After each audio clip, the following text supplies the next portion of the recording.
So beginning in the early 1800s, we would see a growing push for abolition and the end of slavery. This started with organizations like the American Colonization Society, which was created in 1817. They founded the Republic of Liberia in Africa, and this was supposed to be a place for former slaves to be able to go back and return back to Africa.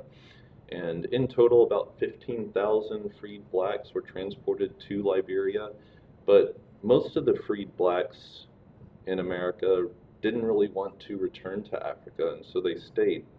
Then in the 1830s, we saw a growing increase in support for abolition. Britain is going to free all the slaves in the West Indies in 1833, and the Second Great Awakening is going to kind of renew and fuel the push for abolition. Then we had several key leaders that helped lead this push for abolition. William Lloyd Garrison published an anti-slavery newspaper called The Liberator and operated it for more than 30 years and helped spread support for abolition. You had the American Anti-Slavery Society, created in 1833 by Wendell Phillips, who was a politician known as abolition's golden trumpet, who helped build support for abolition. You had Sojourner Truth, who was a freed black from New York, who fought for both abolition and women's rights in America. And then one of the key leaders for early abolition was Frederick Douglass. He actually escaped slavery at the age of 21.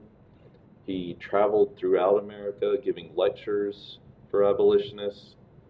He wrote an autobiography called The Narrative of the Life of Frederick Douglass, which helped spread awareness to the brutality and the horrors of slavery, told of his life as a slave and how he was able to escape.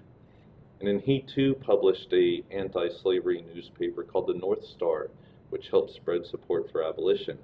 Now in the South, we saw a pushback to abolition. There were actually more anti-slavery societies in the South than in the North, but after 1830 or so, the state began to tighten slave codes and protect slavery in the South. And part of that was due to several big slave uprisings like Nat Turner's rebellion that caused fear throughout the South, and so that caused people to kind of tighten up their slave codes. Slave owners actually claimed it was good for Africans to be slaves, that it taught them Christianity and spread rumors of how the slaves were actually well cared for. And in the South, anti-slavery propaganda was actually forbidden.